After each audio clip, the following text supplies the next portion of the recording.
In another very modern sign that a new presidential administration is coming in, Twitter is announcing the official account of the President of the United States will change hands to Joe Biden on January 20th. The @POTUS handle is an official government account. Right now, it's mainly used to retweet messages from President Trump's personal Twitter account. Other official accounts for the Vice President, First Lady, and White House will also be turned over to the Biden administration. Ed O'Keefe is following the transition from Wilmington, Delaware. Ed, Twitter's one thing, but the official transition is obviously still being held up.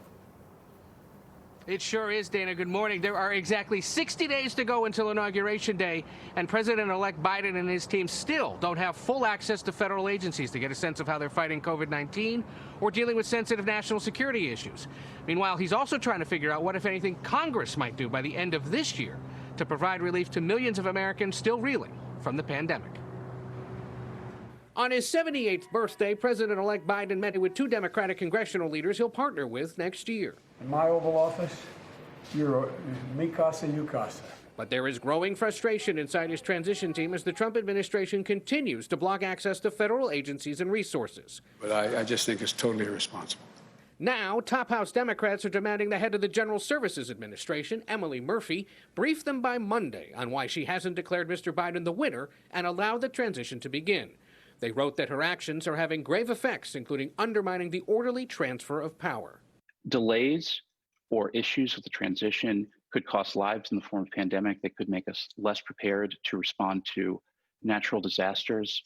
It could delay distribution of vaccines. That's why this is dangerous. Tennessee Republican Senator Lamar Alexander broke with many of his colleagues and urged the White House to provide the Biden team all access necessary so that both sides are ready on day one. For now, Mr. Biden is counting on Democrats to act before he gets into office, specifically on legislation to address the pandemic. There's just one big obstacle in the way. In the Senate, it's Mitch McConnell, but the other obstacle, and that's President Trump.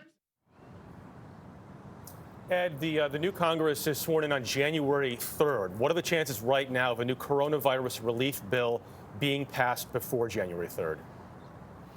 Well, as you heard there, the House Speaker and Democrats are still pushing to try to get the bill that they had passed earlier in the summer through the Senate, but nothing is moving. And there are really no serious conversations underway between Democrats and Republicans about trying to do something before they break for the Christmas holiday and then start the new congressional session early next year. And so the Biden team is waiting to see, can they get something done before Christmas that would make it easier for them to then move on to other things. But if they don't, then they know that issue number one for them once they take over in late January would be pushing through some kind of major relief package that would deal with aid to schools and cities and states, extending unemployment benefits perhaps, extending those eviction moratoriums, perhaps student loan debt relief as well, to try to help Americans who are out of work.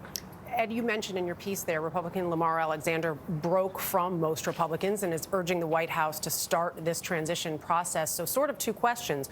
Does the Biden camp need more Republicans to get on board and start speaking out? Regardless, are there things the Biden camp can do to start this process differently?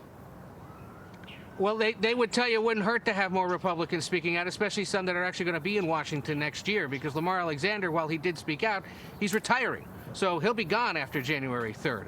And that's the frustration that a lot of Democrats have. It's just Mitt Romney. It's just retiring Republicans or former Republican officials. Why aren't we hearing more from people who are actually in power? And the problem is they're still trying to read what are the potential effects of criticizing the president on their own political future. But beyond that, the Biden transition team could, if they wanted to, eventually take legal action. The president-elect said this past week he doesn't want to do that, but that all options remain on the table. Ed, despite all this stalling, President-elect Biden is already moving forward with some of his cabinet picks. What more can you tell us about that? So he said that just before or just after Thanksgiving, how's that for a when is it going to happen kind of answer, he will name his Treasury Secretary, who he says is someone that will be liked by all aspects of the Democratic Party.